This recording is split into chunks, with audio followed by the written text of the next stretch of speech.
日本政府嘅官方宣傳話慳電啦，同埋日本人要儲備物資啦，咁嘅呼籲。我諗政府係想話俾大家聽，日本已經採取咗相應措施，唔使擔心㗎。但實際情況係點呢？我想喺度同大家解說下。呢個先係我最想知道嘅嘢。亞洲同大洋洲地區係受影響最深嘅，而家正面對嚴峻嘅能源短缺。大家好。我係正經平台製作人深田萌繪。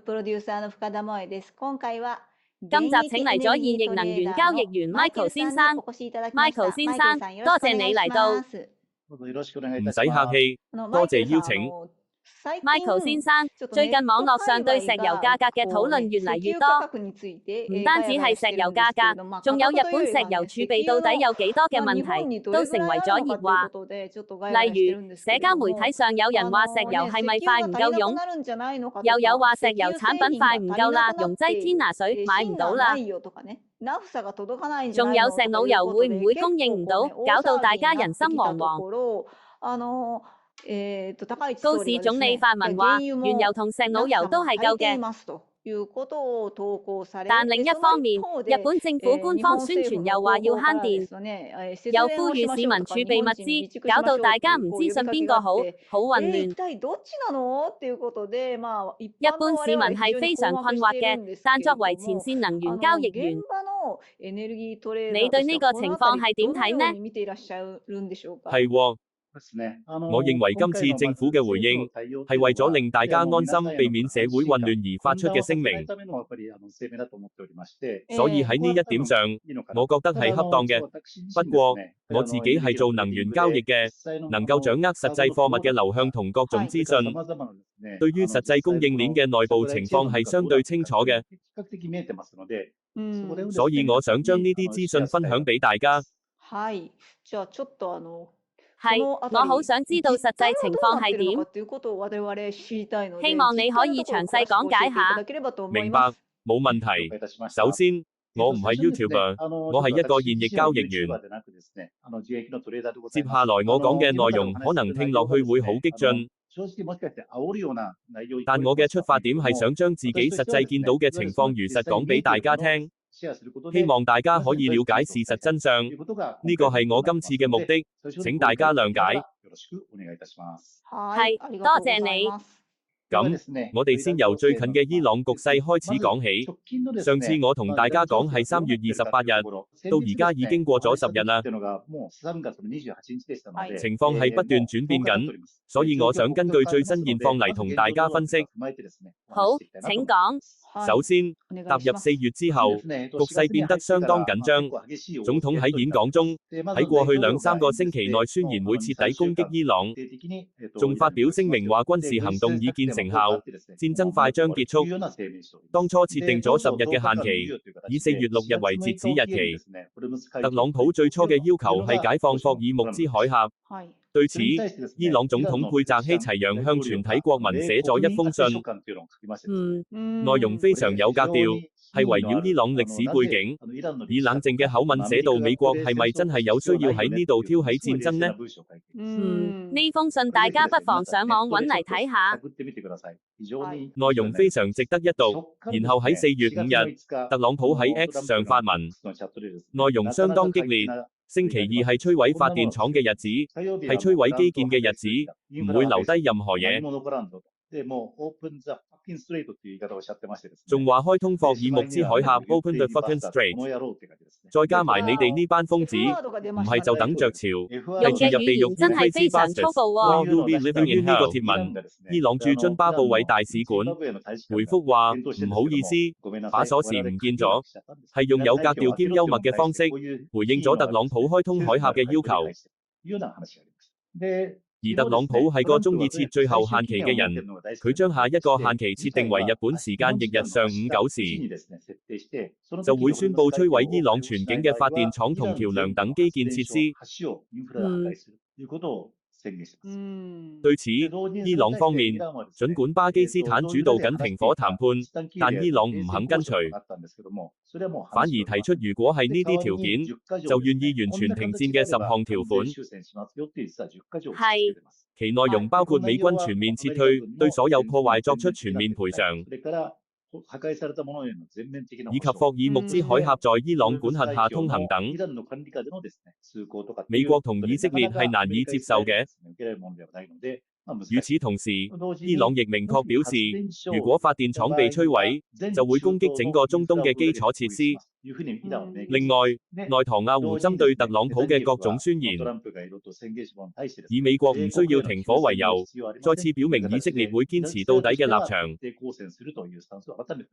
呢就係截至今日，局勢非常緊張嘅狀態。睇嚟完全冇收斂嘅跡象咋喎。所以歐美各國都係睇唔到出路嘅狀態，一片混亂。喺呢個背景下，各大石油巨頭嘅 CEO 開始陸續就能源危機發表評論。佢哋發出原油真係會短缺嘅警告，話現貨供應嘅憂慮仍未充分反映喺價格上，即係話價格仲會繼續上升。另外喺亞洲，航空燃油同柴油嚴重短缺嘅情況，都係由各 CEO 公開宣佈嘅。呢啲係 Shell 同 Chevron 呢啲大公司嚟嘅啩？係大公司。作為國際影響嚟講，正如各大石油公司 CEO 所發出嘅警告，實際上係能源危機，係因物資短缺而引發嘅封鎖狀態。正如之前講過，亞洲係受中東危機影響最深嘅地區，而家正值嚴峻嘅能源危機。喺歐洲，各國領袖亦以政府名義宣佈要為能源危機做好準備。關於美國，物資本身係有嘅，但由於全球價格係聯動嘅，汽油價格急升，達到正常水平嘅2.5至3倍。美國市民喺 X 上大喊唔好玩啊！隨之而來，特朗普嘅支持率跌至歷史新低。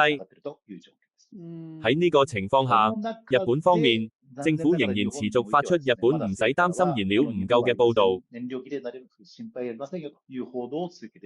其他國家話日本好危險嘅時候，偏偏只有日本講冇事㗎，放心。呢係點解呢？係唔係有文化背景嘅因素？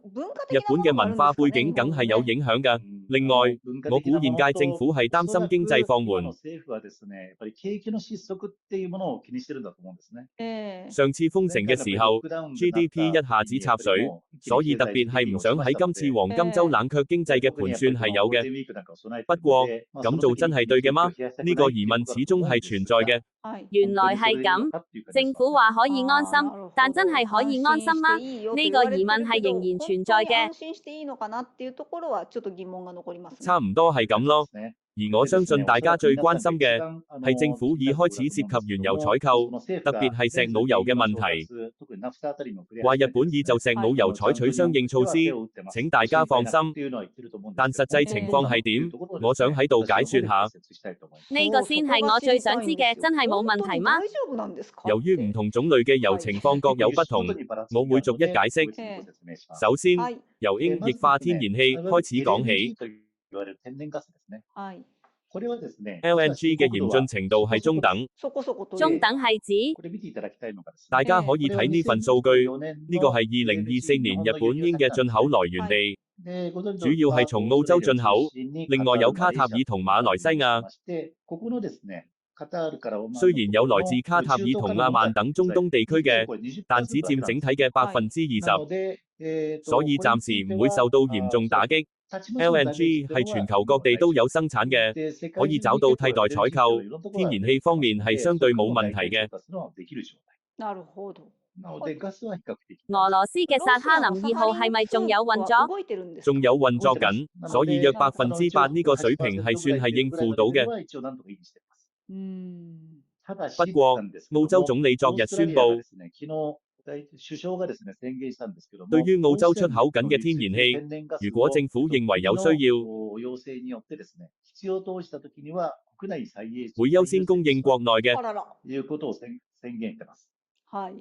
對於現有合約，係有可能唔會突然中斷嘅。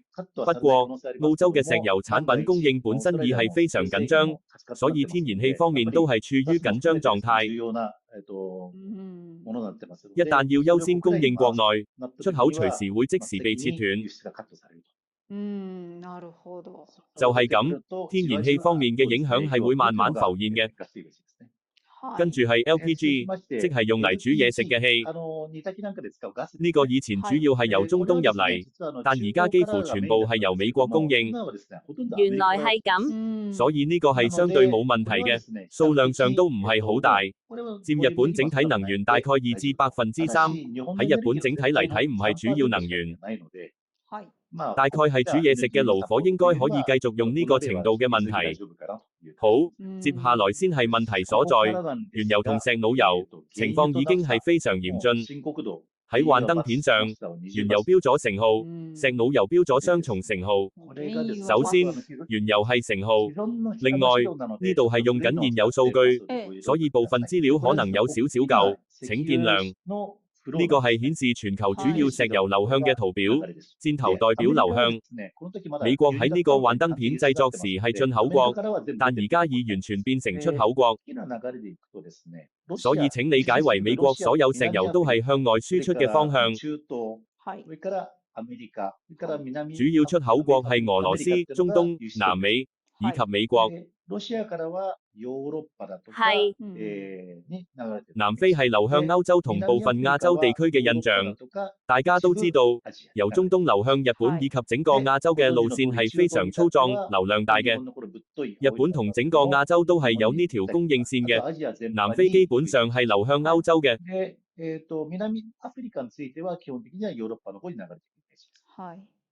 美國主要係流向歐洲嘅。呢個由中東標示為254嘅流量而家已中斷。咁替代方案就係俄羅斯原油、阿拉斯加原油、加拿大原油以及美國頁岩油。只有4個選擇咋喎。之前我話過阿拉斯加原油唔係出口國，但容我補充一點，嚴格嚟講係有小規模嘅出口口岸嘅。不過呢個係用嚟將原油由阿拉斯加運往美國西岸嘅基地。所以實際上只係面向美國，雖然過去有少量入過日本，但基本上係面向美國嘅。另外，產量本身都唔係好多，作為中東原油嘅替代品，數量實在太少。雖然日本同美國傾緊聯合開發，但我理解最少都需要5至10年時間。即係話，就算同特朗普總統承諾咗阿拉斯加原油係冇問題，都係好後期嘅事，根本解決唔到眼前嘅石油短缺問題咯。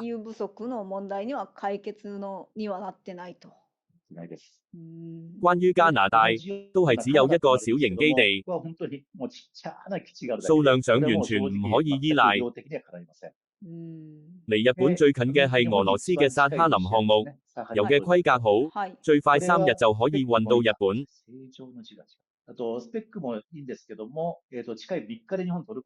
但係，正因為係俄羅斯，地緣政治問題非常大，雖然係最理想嘅選擇，但實現起來係困難嘅。如果美國話唔准入口俄羅斯石油，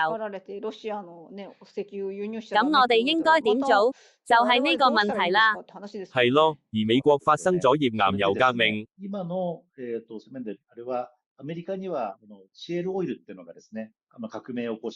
美國國內盆地嘅原油係經由管道運到休斯頓嘅，呢個而家係出口緊，係美國唔需要依賴中東嘅最大原因。由呢度出嚟嘅原油有兩條路線，一係穿過巴拿馬運河出太平洋，另一條係繞過南非好望角再經東南亞嘅路線。前者需要大約1個多月，後者大約需要1個半月。呢條路線係視乎船嘅大小而定嘅。而家可以通過巴拿馬運河嘅巴拿馬型船 Panamax 供不應求，運費急升。已經去到咁嘅地步㗎喎。係，已經去到呢個地步啦，整個亞洲都喺搶美國頁岩油嘅狀態。我所掌握嘅範圍內，係日本民間努力之下，已確保咗相當於3000萬桶嘅頁岩油，可以用到6月。原來係咁，咁呢個階段係勉強應付到啦。話雖如此，呢個量有幾多呢？約係200萬桶嘅 VLCC 超大型油輪15艘嘅量。就算4月至6月期間呢啲船陸續到港，都只係我哋需求量嘅10%。得10%，好寒心喎。係好寒心，而除此之外嘅採購來源，喺中東能直接取貨嘅只有中國。只有中國同埋所謂影子船隊，即係同伊朗進行非正式原油交易嘅船，先至可以通過。中國係喺印度洋海面換船，再轉賣嗰啲石油嘅。咁係唔係只能借助中國呢啲轉賣商嘅力量？我都聽講係以非常高嘅價錢買入嘅。原來係咁，即係說最終係中國發咗達啦。可能係咯，不過中國自己都有龐大嘅國家儲備。由非洲儲備咗相當大嘅數量。中東危機對中國都有影響，但中國經濟放緩相當明顯，需求下降嘅石油就可以拿出嚟轉賣，係呢個意思。咁即係說，對我哋日本人嚟講，伊朗戰爭只有壞消息，好消息暫時係一個都冇啦。係冇㗎，翻去講，原油方面，4月至6月係確保到美國頁岩油嘅，雖然只係總需求嘅一部分，但係喺即期市場係可以買到1至2貨次嘅。但係除此以外嘅安排係未做到嘅，所以係持續動用儲備嘅狀態。而最嚴峻嘅係石腦油，我做咗4年石腦油採購，係呢方面嘅專家。係專家嚟㗎。我個人嘅睇法係，根本諗唔到有咩替代進口來源。咦，係冇嘅嗎？用我詳細解釋。請大家睇呢個幻燈片，高市女士之前係咁仔細解釋嘅。正如我之前所講，作為唔想令市民產生過多不安嘅資訊傳達方式，我理解係恰當嘅。但我想從做過石腦油採購嘅角度嚟解說。石油化工業係指由原材料到中間原料，再到石化產品嘅一整個供應鏈。所以包括大家日常用嘅膠袋在內，整體睇係有一定存貨嘅。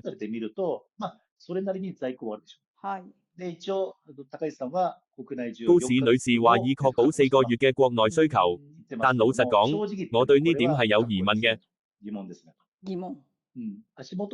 實際上，我有一個做包裝業嘅朋友，佢話繩子同氣泡紙、泡泡紙突然買唔到啦。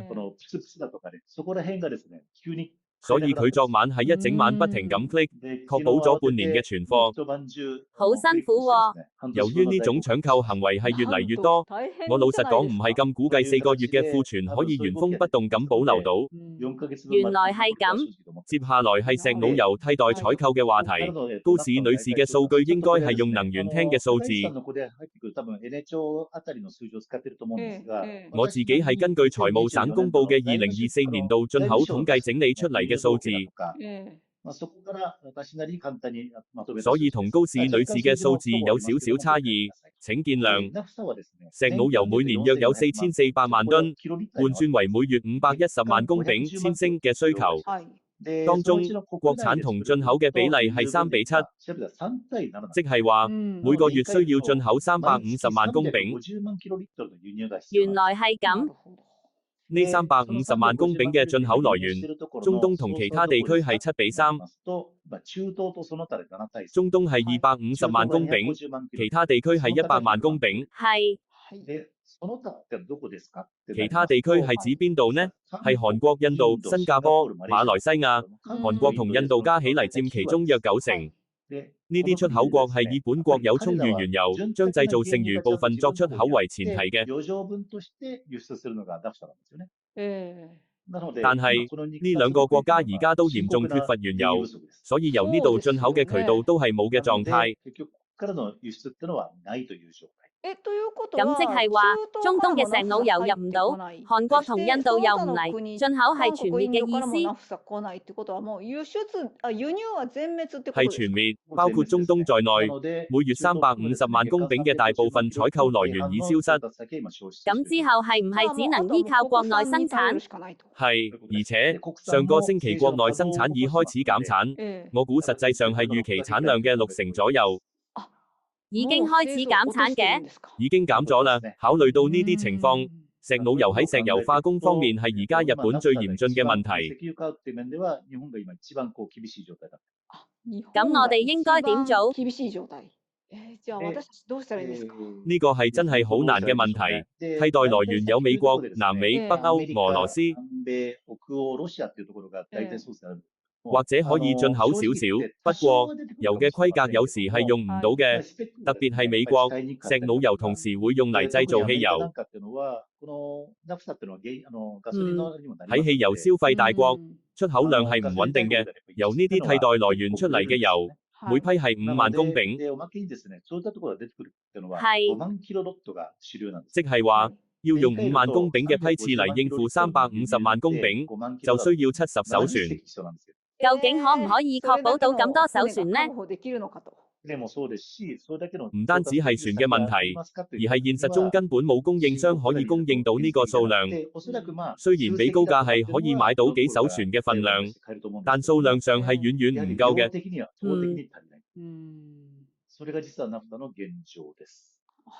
呢個就係石腦油嘅現況。政府公佈係唔想令市民太不安，所以話冇問題㗎，但現實係情況已經相當嚴峻。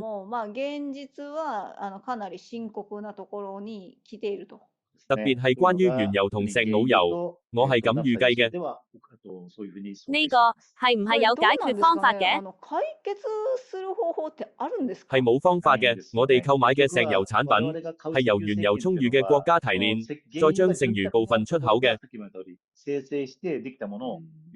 喺全球有25%原油消失咗嘅情況下，幾乎冇國家有剩餘嘅。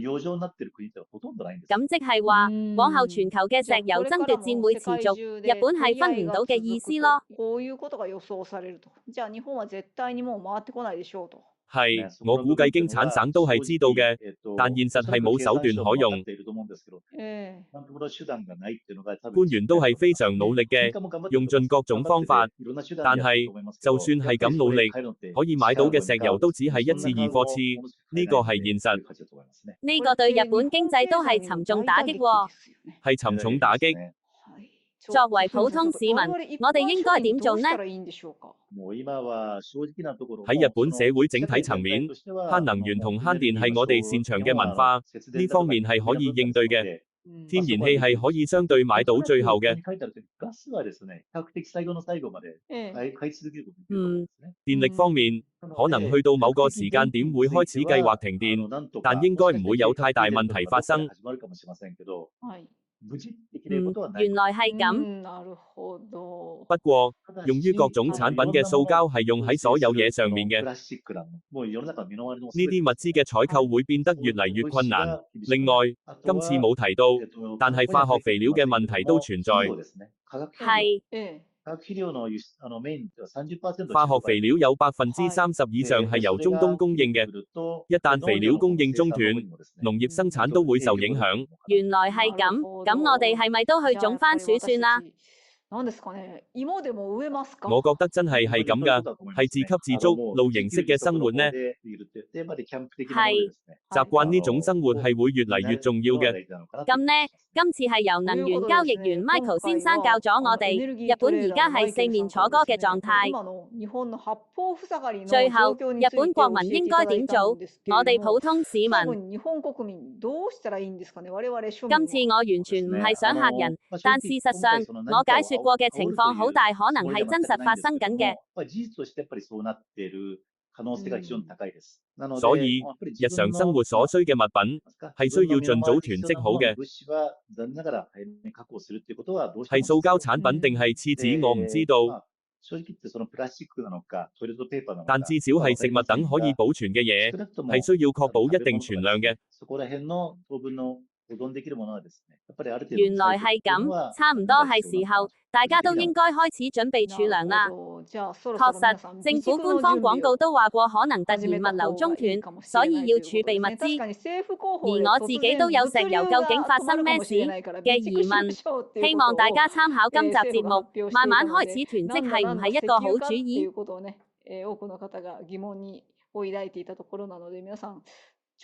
好，今次係由現役能源交易員 Michael 先生同我哋分享咗日本石油同石澳油嘅實際情況。Michael 先生，非常多謝你。多謝大家。